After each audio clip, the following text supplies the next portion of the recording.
My name is Danielle LeBlanc, and I haven't made my short film about pubic hair.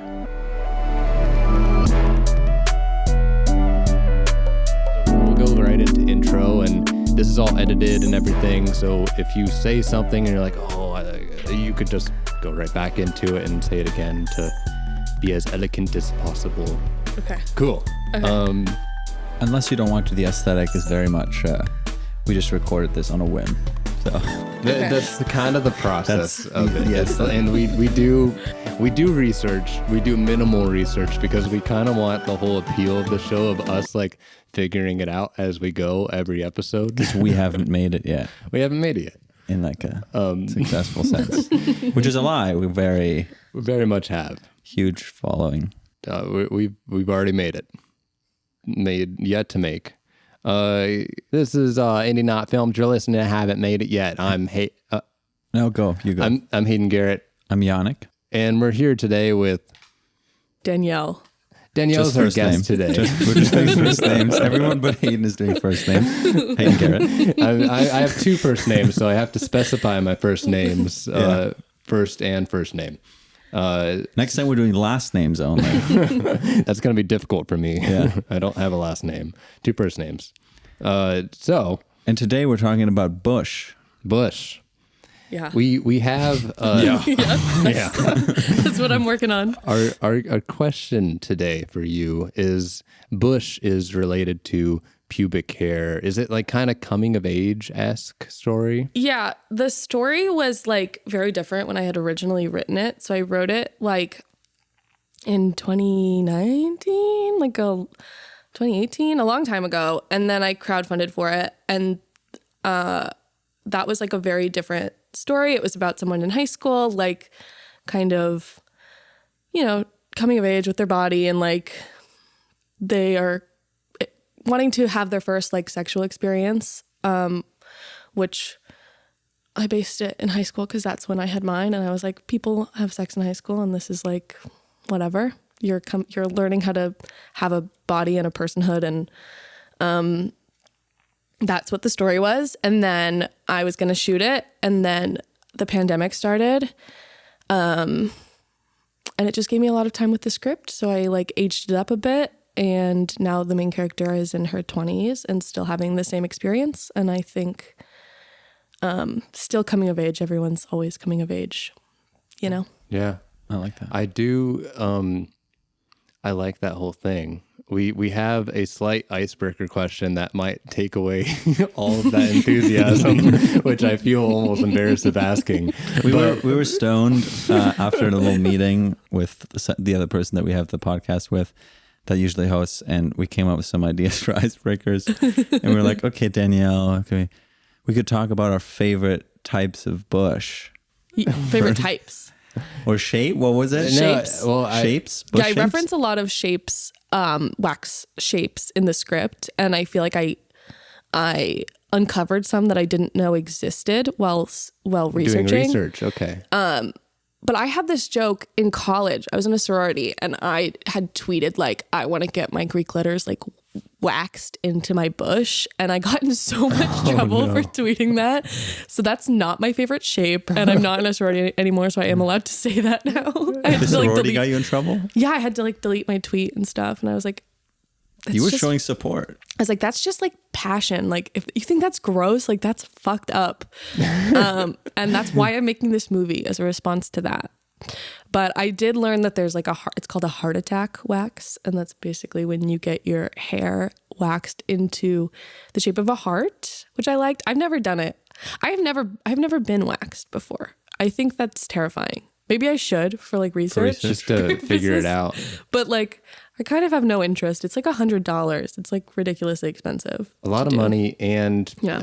it seems painful. I've heard that the butthole is fine. The butthole. Okay. I've actually heard There's probably I've heard from a lot of people that are like, the butthole, getting your butthole waxed feels really nice. Oh, nice. It's not like fine. It's like, ooh. Well, this is like maybe like, okay, when you're like in the shower and you're washing and you like pull one of your head hairs like out from your okay. butthole. Yeah, And I that's got- like a sensation. I think Well, my- I feel like maybe your hair's too short Yeah, for that, but Hayden's like got I get so- that every on It's a, like an- on it's a like- new moon, every new moon. it's not often, but it's a type of sensation, and I would imagine that maybe getting your asshole waxed would feel that way. That Well, way. let's In give it a that go. way I times think, a million, maybe. What are we doing later? Let's all try Should we it. get waxed for the At home kits. That would be a fun photo for like the Instagram for this. Is like all three of us like Showing hole. showing hole, serving hole, Cool. showing. Well, let's get into it. I thought we just did. That's I think, but that was the intro. Oh, okay. I'm trying to still match this with. How do we segue? How do Let's we get into segue? Well, enjoy the episode. I'll see you all later. Bye. Love you, Mom. Yeah, this one's one for the mom. Right? Yeah, that is stressful.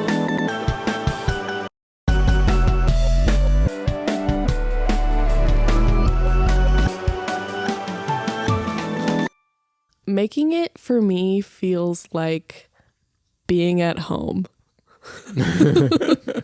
with enough money to pay my bills. Wouldn't that be great? It would be great. And I guess I'm doing it already. Does right being now. home constitute having like buying a house, or does it just have? This is just a home anywhere. I have like in a LA. vision of like a home that I want, which is like the house is nondescript. I just really want a yard with a rose garden and a place to put a hammock for me to read in. But I guess I feel like it doesn't matter if I rent or buy. Obviously, could you imagine buying a house? No, Not in No. LA. No. Yeah. But would it have to be in LA? Is this vision in LA? I think right now it's in LA just because my mom just moved out of Oregon and she She moved here. moved to San Diego Okay, and my close. little sister moved in with me. So I live properly with my sister and it feels nice to live with my sister. I want to live with my sister forever.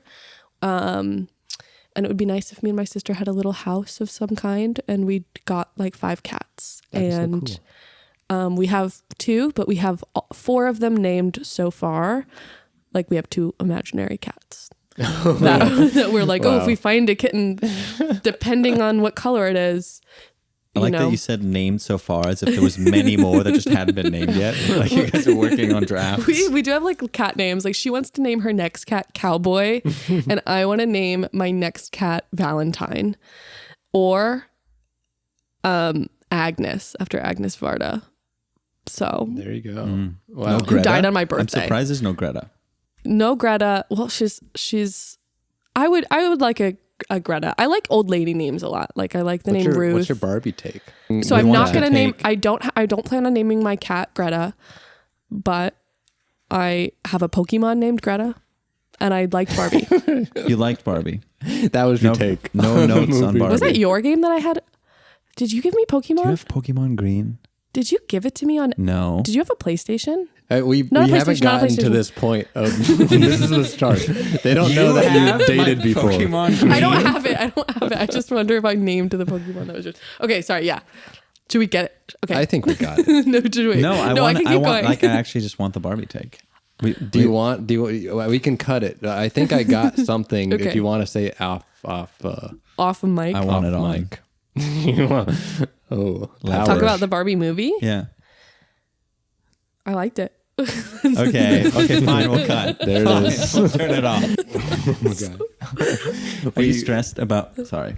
No. Are you stressed about like showing your mom bush when it's done? Is there any awkwardness? I mean, I think there's just like, in general, like awkwardness about showing anyone anything like ever. So Yeah, I think good it's like point. it's like about the same Yeah. as always. It is.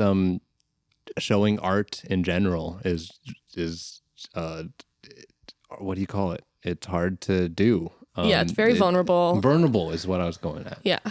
And I think like in general, like I'm thinking of how long it's taken me to make this movie and like where I was at when I originally was trying to make it and I was feeling a certain way about making it, and where I am now, like just like getting back to the place where I'm comfortable making something, because I was whatever, like 23 when I was making it, and I'm 27 now. Lots of time has passed. There's a certain level of embarrassment I feel about how long it's taken me to make it, and obviously I feel like I'm really comfortable verbally just being like, oh, the pandemic, but it is like, that's not how I feel. I feel like I have internalized like a lot of the blame. So like, yeah, it's a very vulnerable like project, but it's also exciting because it's so vulnerable, and like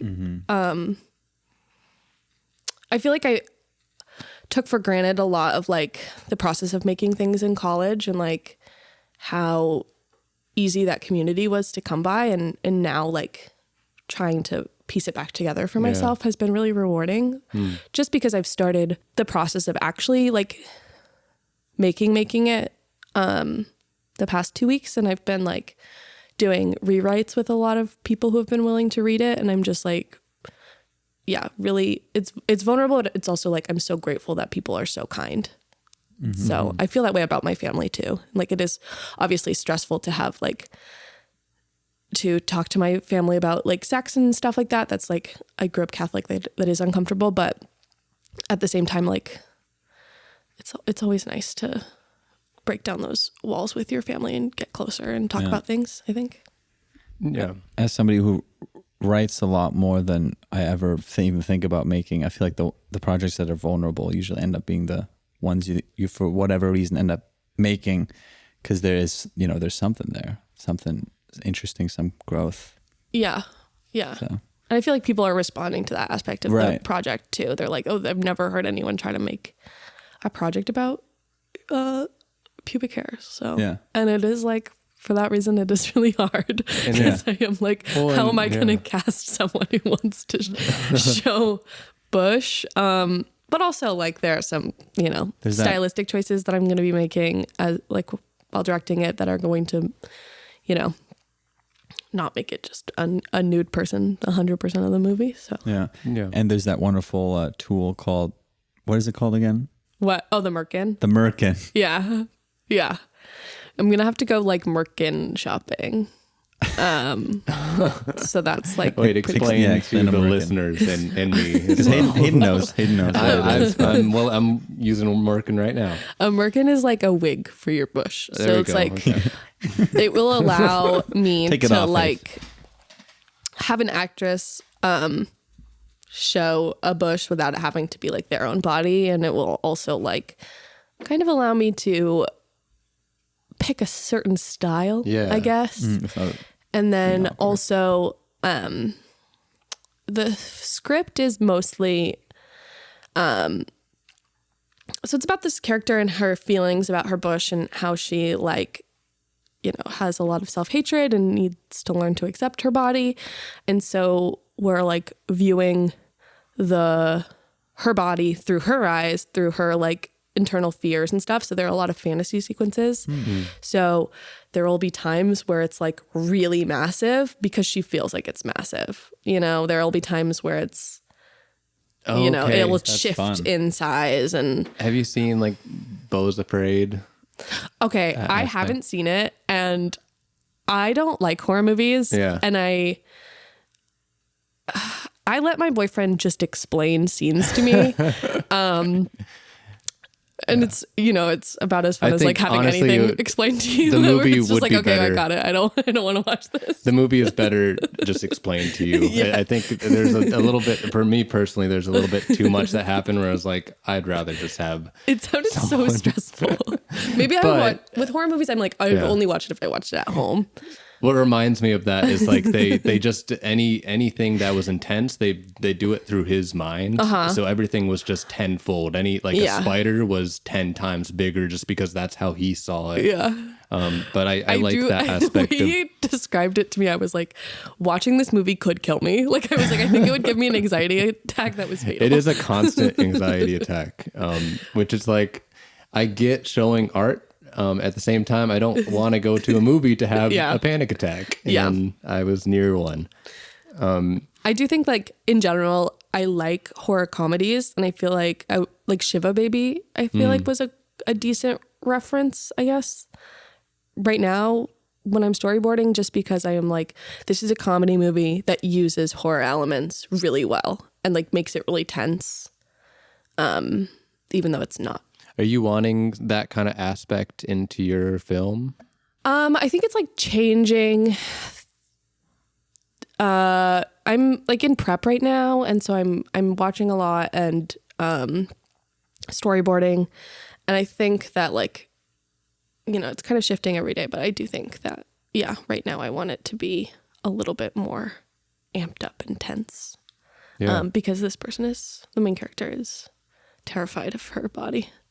And this is coming through what she believes is her, like how her body is presented by others, or is she like internally, like where does the anxiety come from?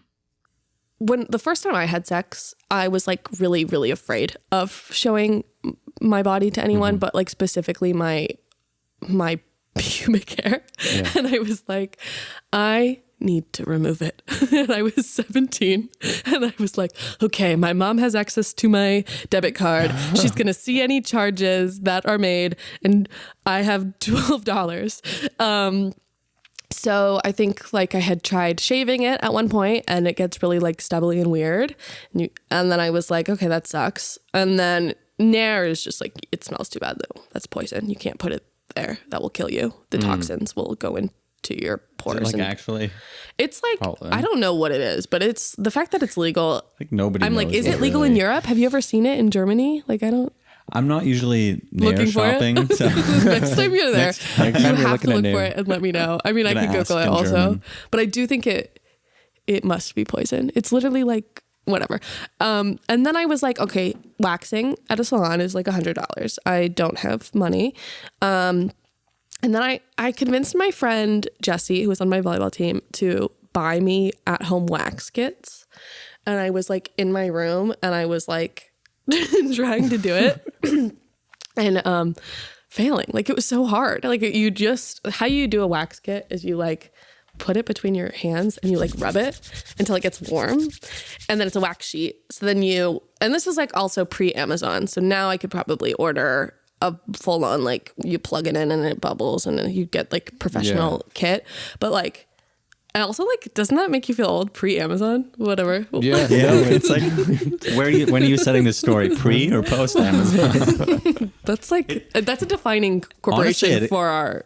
Yeah. It's like phones, you know, it significantly changes the shenanigans you have access to. It's sickening, but also real. Whatever. It's also real. It's also whatever. Well, if I had it back then, maybe this wouldn't be a thing. But anyways, it was a wax sheet and then I was trying it and it didn't work. So then I was like, okay, this, whatever, I'm horny. I'm going to do it anyway. And then I had sex and it was fine and no one cares. But like growing up, it was like Sex and the City, I loved. Broad City, I loved. All of these things that were like very feminist. They're feminist cornerstones, like touch points. They still have like anti-Bush messaging. Like there's this scene in the Sex and the City movie where Miranda didn't wax before wearing a swimsuit and everyone's like, what the fuck is wrong with you, you nasty, ugly woman? And then I feel like the Broad City, there's like a scene where she like goes to get waxed and I think it's meant to be relatable, but it to me, it was like, it's like promoting this idea that we need to do it. There's nothing that's like pro. So I was like, okay, what if there was something that was pro? How would that have made me feel? And just like talking to other people, just like a lot of people have pubic hair. A lot of people don't want to spend lots of money. I think I had a college roommate or someone in my sorority like got waxed every month. And I was just like, you're spending $100 a month. $100 a month. That's crazy. Yeah. That's so much money. For something that's that like not many people will even see. It is something that, I mean, I guess she will see it. And if she had like needs a to long-term see it, boyfriend. So I was like, oh, this is for two people. For two people, yeah. But I am like, that's a lot of money. At the same time, if it makes you happy and that's how you want to present yourself, then that's okay. But it's like, okay. It's a lot of money. It is unattainable financially for a lot of people. Yeah. So as a standard, it is like asking a lot. It's asking a lot. And then I feel like what made me think more about the project was just like, it wasn't just like the first time I had sex with the first person. It was like every time I ever had sex with anyone, I was like, I'm still insecure about this. Like, this is still something that I'm like really afraid of getting a reaction about. And like, I think it's also because my sister told me this story where she was like, oh yeah, this girl in my college had sex with this guy and she had a full bush and everyone called her like Bush behind her back. Oh no. That stays in the nightmares. Yeah, that's like terrifying. Yeah.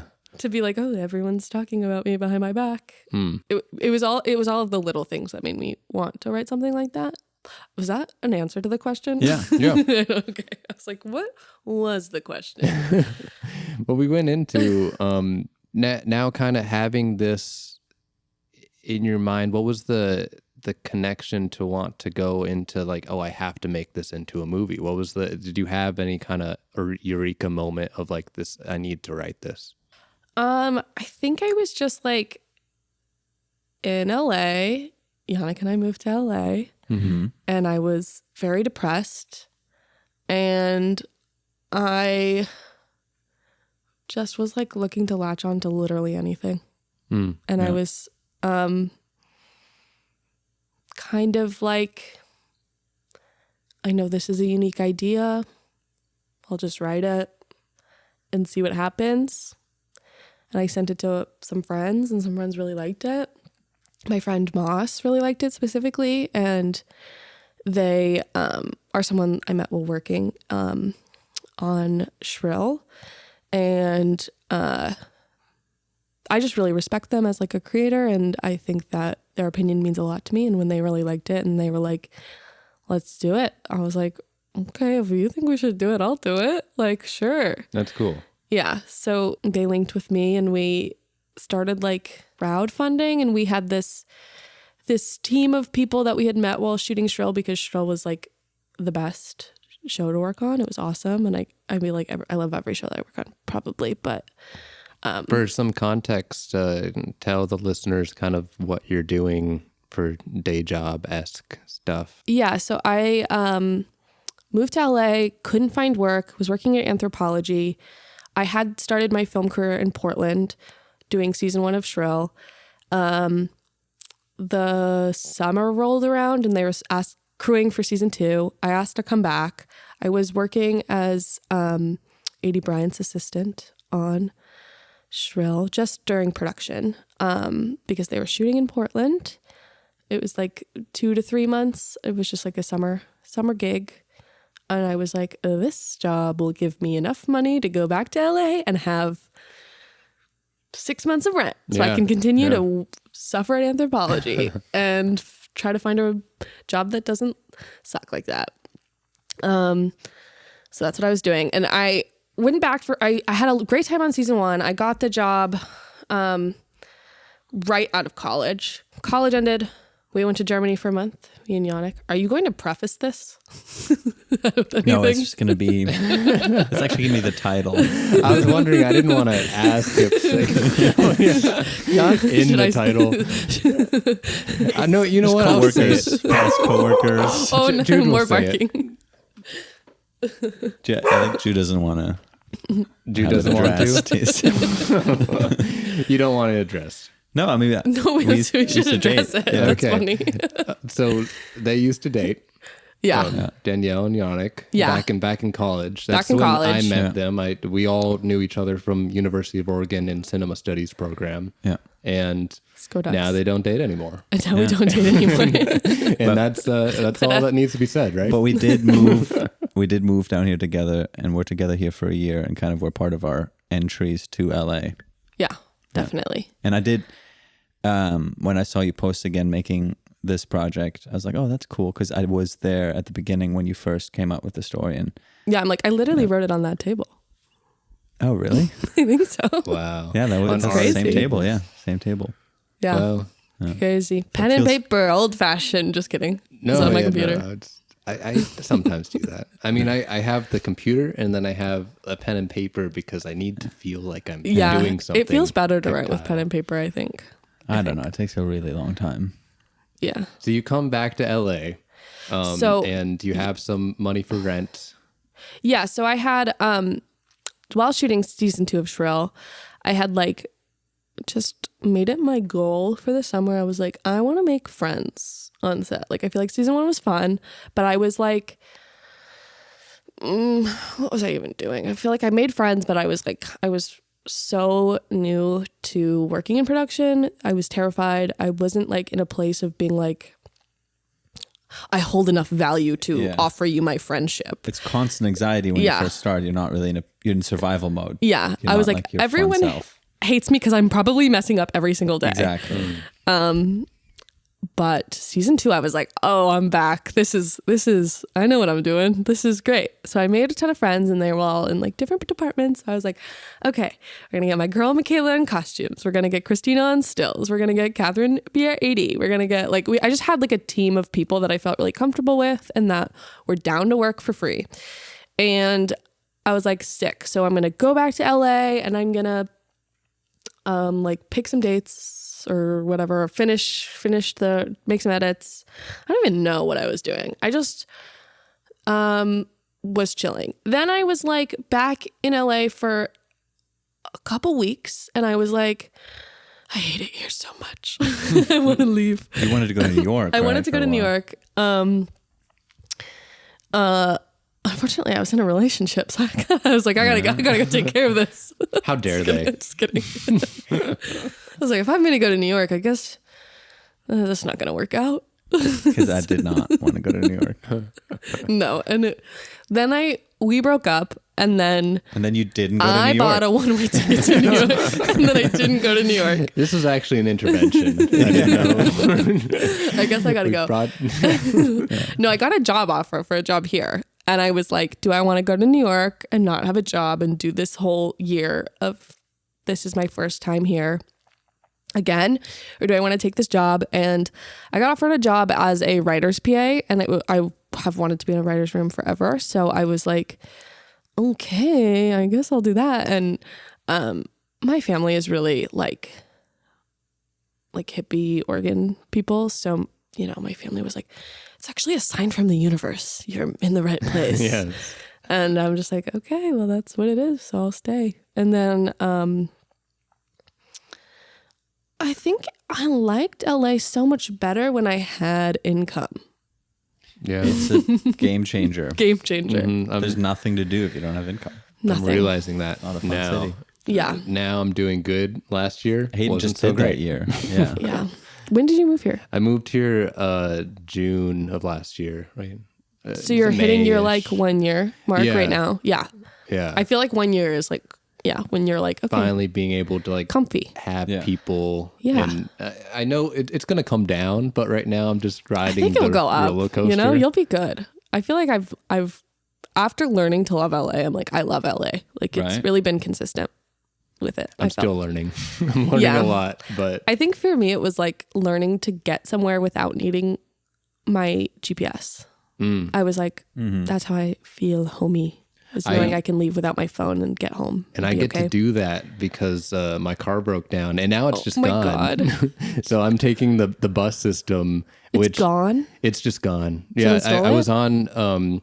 It got towed for a 72-hour ordinance. I was on a 2-month shoot or 1.5 or whatever, and I just when I got back, it was gone. And I usually park it in the same spot, and it was fine. But I guess someone wanted my spot, and the towing company never told me, and it was already kind of eaten up when I got back.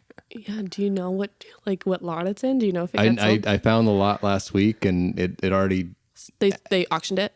No, I mean, Oh. it was already like $2,600 by the time, and it was a beater up car. It was only Yeah. meant to get me to LA. But what I was getting at is taking the bus system and everything. Yeah. It kind of allowed me to be off the GPS because you just kind of have to have that mindset of where the streets are when you no longer have a car. Yeah. And do you feel at home? Oh, I feel so much at home. At a home that is still, I'm still trying to see where it respects me, but I know it does. Yeah. It's there. Yeah. Yeah. I feel like I've been really lucky with like how quick, like I was only able to adjust because I got this job. So I'm like, now that I don't have a job right now because of the strike, I'm like, am I gonna switch again to hitting it? But yeah. So what did you do after you were a writer's PA? I was a writer's PA until March 2020. And then that was literally the day that I was supposed to like end my job. And then I was planning to shoot Bush in May of 2020 and like just do prep because I had enough saved. So I had started doing like some freelance stuff on the side. So I was doing that a little bit. Freelance doing what? I was just writing scripts for like a textbook company. Yeah, basically like they would send me like this is a math lesson. Make it a 4-page script of 2 students talking to each other. So that's what I would do. I did that for like as my sole income for about a month. And then I guess I should mention, the pandemic started. So the pandemic started when I was supposed to end my show. They were going to go shoot. I worked on a show called Kevin Can F Himself, and they were going to shoot it in Boston. For production, I wasn't going to stay on because I was just for the writer's room. In March, they were supposed to go shoot in Boston, but obviously no one could shoot anything. So everyone stayed home and the network was trying to figure out what to do. Everyone was trying to figure out what to do. They decided to do virtual writer's room, and my bosses promoted me. So I became the showrunner's assistant, which is the level above writer's PA. And they bumped their showrunner's assistant, their old showrunner's assistant to writer's assistant. And then they staffed their writer's assistant. So everyone got bumped up. Everyone had work for the pandemic. It was very nice. So I learned that job remote. I did a virtual showrunner's assistant room. And I did that for 3 years because I did season 1 and season 2. Or I was on for season 1, but I did all of season 2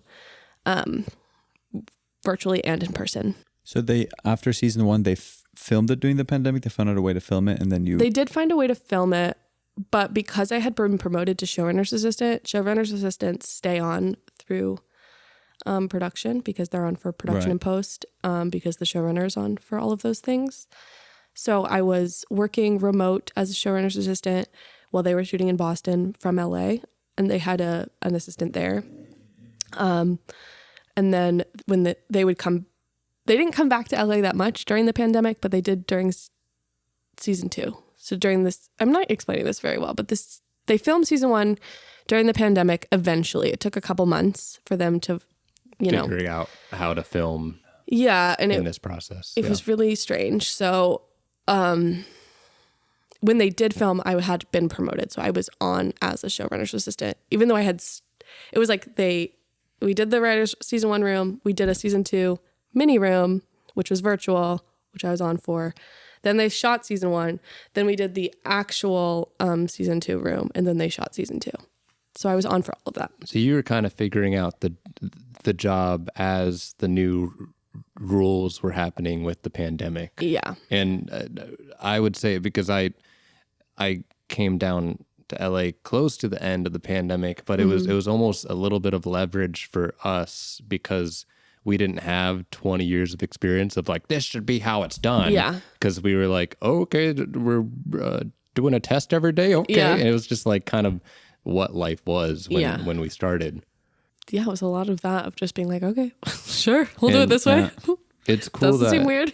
It's cool that you've had, even in stuff like kind of unrelated to film, you've still found a way to incorporate things that you like of writing into, yes, it's a math equation, but you're finding a way to still use your art to get paid for it at the same time. Yeah, I wish that job would come back now. Have you reached out? I did ask them when they were starting. There's usually only one time that you do it's like it's the same person walking back and forth is what is funny about it. Our nemesis. It's a woman. Oh, he hates women. With a ponytail. He hates women. He actually loves women. You don't have to say that. No, he does. He hates men. And I don't know. I shouldn't even need to know that. He's not my dog. But right. I want to go into you said you've changed a lot of the script since the first time you wrote it during the pandemic. What are some of those changes and why were they changes? So I started working in a writer's room, and obviously when you're working in a writer's room, you see a lot of different drafts and you see the way they change. And I read the pilot of Kevin Can F Himself, and it was written by Valerie Armstrong. And I basically feel like I had internalized a lot of these rules from college of like, show, don't tell, show, don't tell, show, don't tell. And I read that script and I was like, it's so fun to read it. There's so much emotion. She's telling you things. Like, she's not just showing you. It's like you can express so much when you allow yourself to have fun while you're writing. And I feel like a lot of my edits that I would make would be like, oh, strip it back, like make it more of just what's actually happening. And I was like, I'm going to write a draft and I'm going to like put the main character's emotions on the page. So instead of writing like Darcy sees her boyfriend, he looks good, I just would condense all of that and write like swoon. And I was just like stuff like that where I was like, okay, I'm just gonna like fucking have fun because that's what makes things fun to read, and people respond when they're having fun reading. So that's where I started with the changes. Then I was also like, okay, I don't want people to be watching my movie and thinking the storyline is about whether or not a high school girl should have sex for the first time. That's not what the story is. I want it to be like, okay, obviously she should have sex, like she wants to. So I was like, I gotta age this shit up. I was also like, if I'm casting, I gotta cast from my friends, and I want to cast people I know, so probably gotta be older. So I was like, no longer high school, get rid of high school. And it takes away the coming of age-esque of the, it makes it more personable to the story you're trying to tell. Mm-hmm. Yeah. It was, it allowed it to be like, also just like smaller scale. Like I was like, okay, I don't have to film at a high school. I can film in. Or find people that are under 18 potentially. It's I would not have done that. I would not have done that. Well, like look under 18, you know. Yeah. It's it's a lot more of a, well, I don't know if you're going to, in all the scenes, but. Big ask, definitely. And I feel like I was young when I was writing it, and I was like more thinking of my own experience, and I feel like I was able to separate myself from it. That's a big part with these drafts, and by aging it up, I was like, this is, it's not my experience. It's like informed by, but not so literal. Yeah, that's an important step. Mm-hmm. I've done a couple projects where I definitely start like 100%. It's really it's my experience, and then there has to be that moment where you separate so that you can then add things. Yeah, definitely. That you need to add to make it a good story. Yeah. But yeah. I wanted to get into, you've obviously been a personal assistant multiple times now, and showrunner's assistant. And maybe there's something along the lines of some tips or some suggestions you have to other people that want to be in that position. Because we haven't really covered that yet. What is it like to be somebody's personal assistant? What are things that are not obvious that you might want to know? I guess for me specifically, like I wasn't just a personal assistant, like because I had personal assistant duties that were related to the show duties, so it might be a little bit different. But this is like my number one tip, I guess, to any personal assistants is when I start a job, I make a document on Google. I make a document, either in my notes app or whatever, and I put everything about that person. And I do like research you do online. Not research. Anytime they're like, we go get my car washed. It's like, yes, and I'm going to make sure I have your make, model, license plate in my notes. Oh. Because it just like cuts down on the amount of times where they ask you to do something and you need that information. Like there will be forms sent to my boss that's like, oh, this is your parking permit. Like we need your birthday, your car information, your phone number, email. It's like if I have all that in a doc, I'm just like I reference the doc, and it gets pretty detailed. Yeah, you can. I mean, sell that for a lot of money. I do have like friends. This is like I won't say who, but like I have I'm here for it. had with friends who, because everyone works in production, and you get people's like information and stuff, Social Security. But it's just funny because people, number. I'll just like randomly get contact like phone numbers for people. Where you're just like, LOL, like that's so crazy that you have that phone number. I'm joking about it, but it's like, okay, I'm pretty I'm careful about it. Like it's like I'm not gonna like give it to some random. It. And it's like I don't really share contacts like that, but it is. I'll hold up my phone and be like, I got it. Suck it. Well, if any of them want to be on a podcast, text them. I'll just do a group text. That'll get them. Do you still do the restaurant folder book? Restaurant folder book. Wait, Like what a is big, I heard this people do like a big binder with all the restaurants because it's just like a constant question in the room office. Yeah, it's like, what are we gonna eat today? Yeah, I mean, like that would be like the PA's job, I guess, mostly. But yeah, binders are huge, or like digital binders. People are so particular about lunch. It's a bit eye-opening because you're like, oh. I think the most vulnerable thing you can do in a writer's room is like pick lunch, because you open yourself up to so much judgment. I picked lunch one day and people hated it, and I cried outside for an hour. Oh no. I was like, everyone hates me because I don't know how to eat things. Was it Pine and Crane? It wasn't Pine and Crane. It was a vegetarian place. People hate on vegetarians. Because they're using their perfectly crisp dialogue to shit on your decision. I'm like, grow up and eat a vegetable. How about? But I don't feel that way, of course. But I'm like, I have to be careful about what I say. I feel like, but yeah, I think choosing lunch is really vulnerable, and to any assistants doing it, like Godspeed. It's the hardest choice of the day. For sure. It sets the tone. I really enjoyed working on Kevin Can F Himself, because since moving to LA, I've like uncovered that I do identify as like a foodie and I really like eating. And I think that LA has like the best restaurants, some of the best restaurants in the world, obviously. So like, I think that Kevin Can F Himself was a really lunch affirming place to work. Lunch affirming.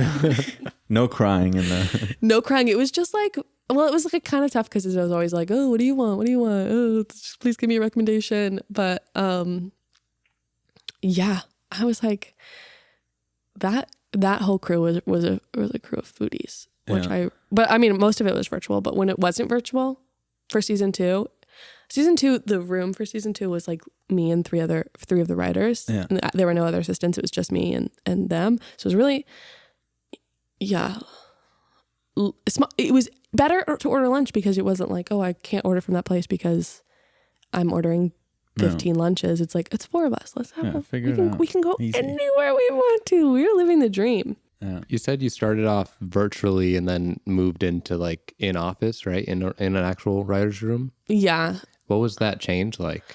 I think like you were saying, how we're like younger and we have maybe like adaptability. We have adaptability in the sense that like I don't know what it's like to work for 5 years in a room and have to not work like that anymore. Yeah. I had only had however much experience I had. Basically, the showrunners were just wanting to get back into a real room because it was more conducive to the creative atmosphere. And I agree. I think like when you're working with people virtually, it is really hard. You can't talk over each other in Zoom.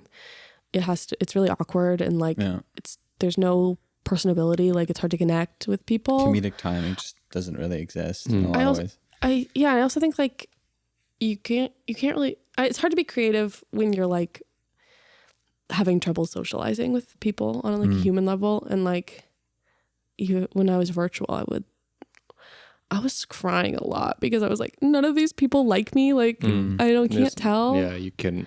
There's no that body language to tell you what's going on with everybody's minds. Yeah, it's really hard. So yeah, being in person was something that they wanted to do if we had like, you know, we were all vaccinated at that point. It was like, can we just be around? Like it was literally a 4-person office. We were like, we're all vaccinated. We can hang out. So let's do that. Throwing it back to Shrill for a second. I remember on Shrill the one day you got me a job on there driving. Do you remember that? Was that the movie though? No, that was the TV show because we were still in Portland. But wasn't it First Cow? No, that too, but this was I Shrill. got you a job driving on Shrill? One day. And it was Really? the day after I'd come back from, I think, Germany or something like that. And I was so jet lagged and so out of it. And you're like, do you want to do this? And I was like, I have to do this. I have no money. And I came to set and I was like terrified. I was so sleep deprived. And they needed a ride at like 2 a.m. And I got there at like 10 a.m. and there was nothing to do. And I had like that PA fear where you have nothing to do. And it's like the worst feeling ever. And then finally at like 2 a.m., everybody piles in and it's all these scary executives. It's all the executives. Oh, yeah. And I'm using your mom's car. I've never really driven it before except to set. And instantly they all get in it and the whole screen instantly fogs up. And I don't know how to make it go away. And I'm too scared. Everybody's tired and groggy and wants to go home. So I just start driving with like the full fog. And they're like, you going to fix that? And I was like, yeah. And I just like click some random buttons and luckily it goes away. And I don't know how to drive in Portland. I don't know. Portland's really confusing to me because it has bridges that stack quite a bit. And like I'm sweaty and nervous. And so I'm taking all the wrong turns at like 2:30 a.m. I double the speed that it takes to get home. They point it out and I'm like, yeah, I'm just going the other way around. And like so terrified. And then the worst moment, like the most embarrassing moment of my film career so far, the guy, they're like all chatting about projects and stuff and suddenly gets quiet. And then somebody from the back says, so what are you working on? Oh, and it's just dead quiet. And I'm like, fuck. Like, is like driving? Getting well, I'm home? like, is it, are they asking me? Like, is this the moment they talk about, all the teachers talk about, you got to have your pitch ready. You got to have something ready. It's like, if I don't say anything, then that's like a wasted opportunity / going to be awkward. But if he's talking to the passenger, then also awkward, but also nobody said anything for such a long time. And all I'm able to produce is the mousiest little like, me. And as I say that, the person next to me starts responding with their project. Oh shit. No. And it was so bad. And I'm really, really sorry that happened to you. Yeah, it was traumatizing. It really was. It's such a small thing, but like, it was like my first day on like a union set. So yeah, and I was like, it should have been a 50-minute ride and ended up being like a 45-minute ride. Oh my God. God. It was so bad. And they didn't want me back. And yeah, but anyway, That's so scary. So sad. The connected question is, how do you deal with, I mean, now it's probably different because you've been around quite a couple of highbrow people, but how did you deal with interacting with such scary people? Like, what's that like? Most of the people that I've interacted with have been so nice that they're not scary. Most of the people, I think. Let me think of a scary person. I mean, 80 Bryant was like the nicest person ever. Nicest person ever. Yeah. Showrunners from Kevin, nicest people ever. The kids book people. Oh, the kids book people. Only over email. I've never interacted. I got a text from like a random number. I think that was like, is this your address? And I was like, who is this? And they were like, we're dropping off a wrap gift. And like, they sent me a sweatshirt, but I've never met them. And I wasn't there when they dropped off the sweatshirt. So I missed my chance. I'm trying to think of a scary person. I mean, like, obviously I have worked with people who are scary and unpleasant, but I've never worked closely with them. I've been able to like dodge pretty hard, I think. It seems as though those are getting less and less as the years go by. There's still a lot of them out there, but less than the 70s. Yeah. Yeah. Maybe they're just I more hope quiet. I hope so. That'd be nice. And I mean, a lot of them are also just nice people, but you know, especially in my situation, you know, these people have been on set for like 16 hours, you know, all week long, and they're grumpy and groggy, and you just don't know how to gauge the situation yet. So they always feel scary. You know, they have the big name, and then you see them frown once, and they're scary, but they're not. They're just tired. You know. Yeah. Yeah. I also think that like a lot of people are just really direct, and That's sometimes true. it's hard to interpret that as like doesn't seem polite, but it is just like this is just like people trying to get their work done. Exactly. They've narrowed down.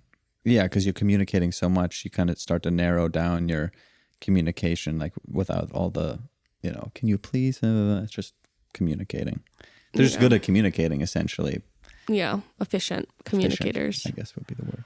I feel like I found that like the most disarming thing when someone seems to be getting to a place where they might be mean to me about something with work is just being like apologetic and like acknowledging a mistake that you could have made or you did make, and being optimistic about fixing it.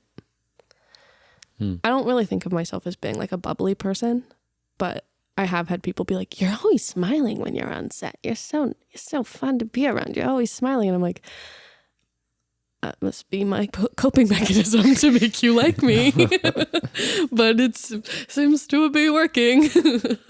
And we kind of have our own personas when we go on set of like, I mean, yes, it's a little bit of ourselves, but we're playing an image of like, this is me making money right now. Yeah, it does feel like, especially just like being in your 20s and entering like the adult world of work. It's like, I am a child in a carrying a briefcase, and I gotta make it look like I know what how the economy works and where this money is going to bills, because I pay my own bills now, and just like a lot of like I'm infantilizing myself and just being like, I'm a kid here, but I'm also like hitting the point now where I'm like, no, I'm an adult. I'm an adult, and this is what I'm like at work. Yannick called it our last big job that we did. He called it daddy money, that we were making daddy money of money that a dad would provide his family. Yeah. And it's you weird. Did? Can I have some?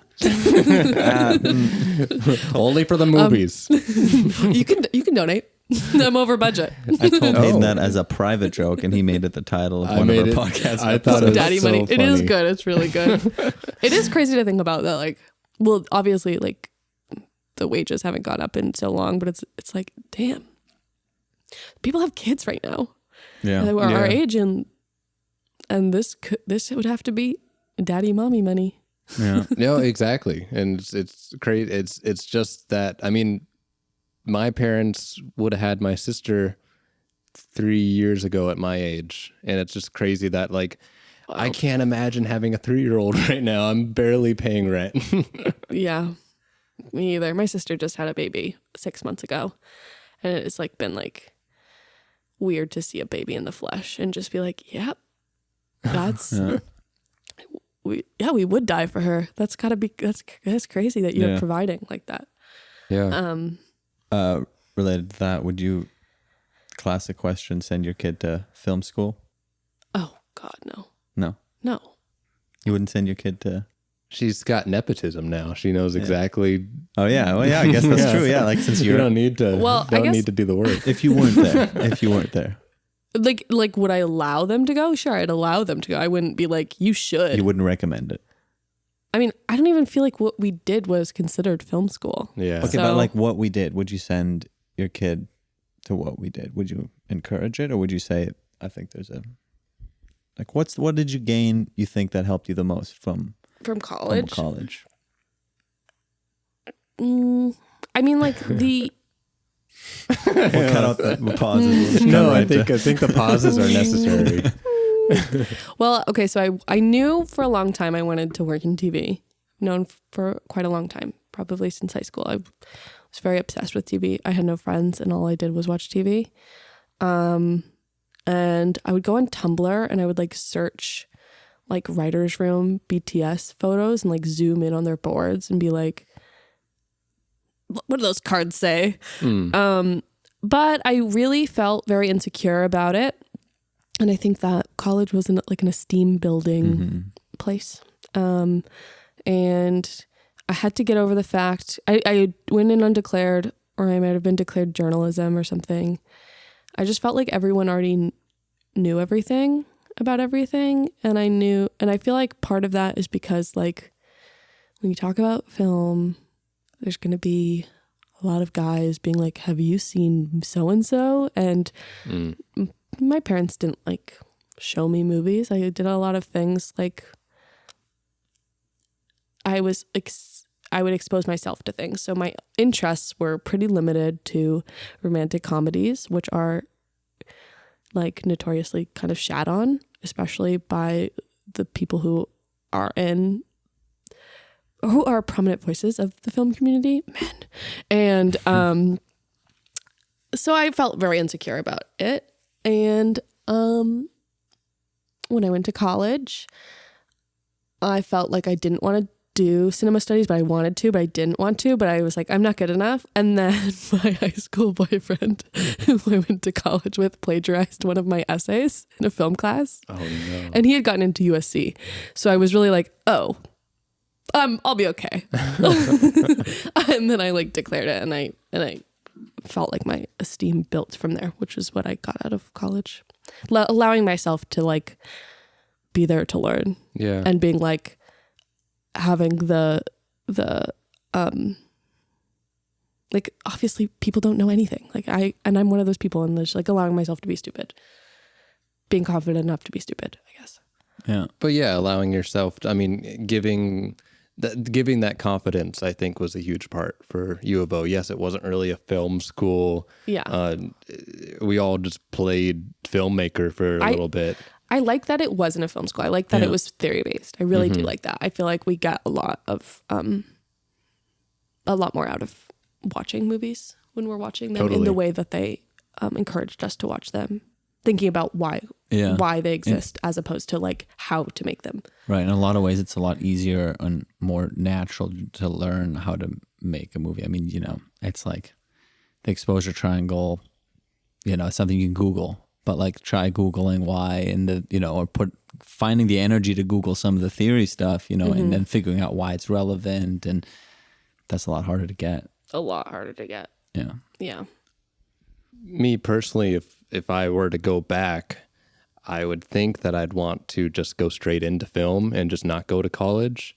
But I don't know if I would have gotten that confidence without meeting people like you and Yannick in the process of me being in college and just almost doing like a mock lifestyle, like living in a bubble for a little bit and being like, okay, I can do it in this small place. So now that I graduated, you have to do it all over again. Like you start to pick your pieces up in college, and you make a little like community, and then you graduate, and then that community, I mean, for me, it was completely gone. It was just like, it was just bloop back to square one. And so it's like, well, I could do it again.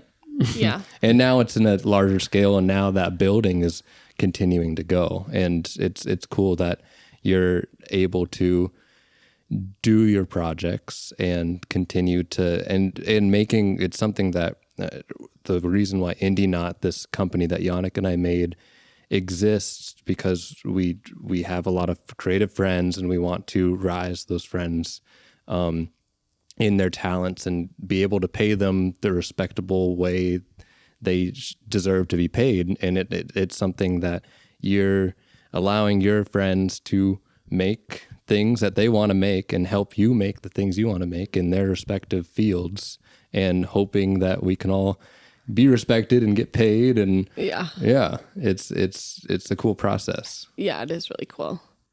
Yeah. I think that like I definitely needed college to be here now. Mm-hmm. So but it is hard to find community here, but it's a fun process building it back up. Also, like, just like maybe this is the pandemic, but just like not seeing people for so long. Yeah. And just learning from life too. Like, life is busy, and like if you think someone is like not a part of your community anymore, it's probably not because they're mad at you or because they're, Yeah. not a part of your community in reality. It's just because they're probably busy. They're living life. But like, yeah, that's what I feel like. Back in the process of making something, I'm like surprised how many people have like popped up and said nice things, and like being here and stuff is nice. Yeah, I mean, the same way you ended up here. I feel like you're part of my film community, and we don't talk for very long periods at a time, but then here you are, and that's how it is with just I mean, if you have a large group of people, then that's just the way it is. You can't constantly be hanging out with everybody, Yeah, community kind of implies, I think, some distance there. We're not all hanging out 24/7. I do wish it was like college campus, like walk to people's houses, though. That would be the dream. That would be nice. Society. Right. But that's just not the real world. Not yet. The communes. We're getting there. We're building them. Where do you see your future headed? We have a common question. 10 years from now, where do you want to be job-wise, life-wise? I hope that the climate hasn't killed me. Yeah, that would be good. Hopefully check. 5 years or 10 years? Or 10 years? 10 years, let's say. I'm 37 in 10 years. And job-wise or life-wise. Anywhere you want to take it. I'm such a homebody that I'm like, I hope I can do something. I hope in 10 years I'm at home. I hope I'm chilling at home. And I hope the air outside is clean.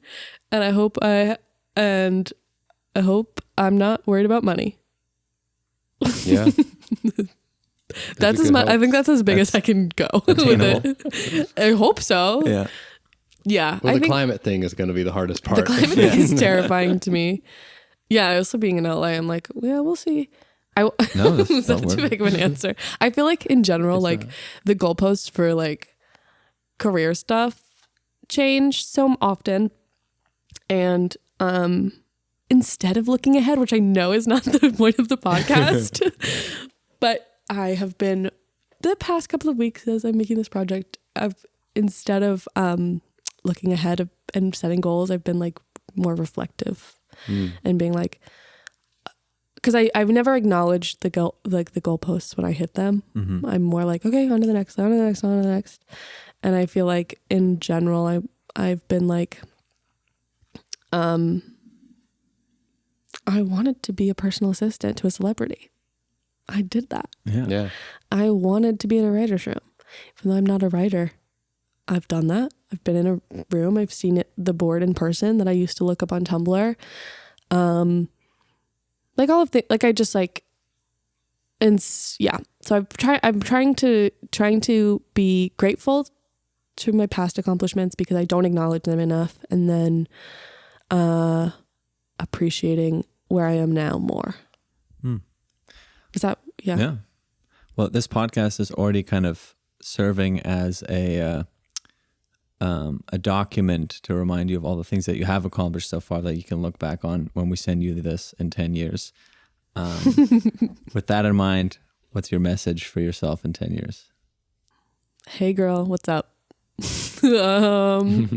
Keep in mind you're at home and you have enough money. I'm at home. And the climate's okay. The climate's okay. You're at home in your slippers and your cat is still alive, right? And the movie got made, right? And you're good. I hope you're good. I don't... What should I say? What? Give me an example. You just did it. Yeah, that's good. I mean, what do you hope you could say to yourself? Like right now you're saying like, I wanted to be a personal assistant to somebody, and you did that. And now you get to kind of be like, yes, I did that. What is something that you're hoping that you can say in the next 10 years that you have done and accomplished? I just want Bush to get made. That's all I want. I think it's been like a huge hurdle for me because it has been so long in the pipeline. And once this project is done, my brain is going to expand so many different directions because the burden of crowdfunding for something and the expectations of other people are going to be lifted off of me finally, and the like shame of not making it for so long will be lifted, and I think I'm going to be a whole new person. So all I want is hopefully in 10 years, I will have fucking made Bush. You're going to come up with goals that you didn't even know you ever wanted after that all this weight's gone. Yeah, literally. I'm like, okay. String cheese brand. Yeah, maybe. I don't like string cheese. Never had it though. Okay, well, maybe that's my goal then. Try it. Don't knock it. Yeah. I'll try it. My goal is that I've made Bush and I've tried string cheese. I think I have some in the fridge. Okay, well, I got it from Crafty. We've got time. Let's not rush it. Yeah, we got 10 years. Got it. Maybe I should start with like a really bougie brand. Whenever I'm trying a new food, I like to try like a bougie brand and then work my way backwards. What's a bougie like? I don't know, like Tillamook or something. Like Tillamook, like something nice. Kraft. You've got Kraft in the fridge. No, not Kraft cheese. Crafty cheese. Oh, crafty. 9 months ago. Yeah, I don't want stolen old cheese. I want it fresh off the factory line. Not farm fresh off the factory line. Isn't that how it's made? Yeah, it's like it's on like or it's a dude with like a wooden barrel churning. I want homemade string cheese. I think that's just somebody cutting a block of cheese. But there you have it, folks. Oh my God. Cool. Well, thank you so much, Danielle, for being on. Thank you. You're welcome. We are now we're in the process of fading out our voices, and we can do anything in this time. Oh, you fade out during this point? Yeah, we're those 80s songs. Should I do like a this is a piece of celebrity gossip that I heard about a bad person that you cut the name. Do that, and then by the time, the worst celebrity I've ever heard stories about is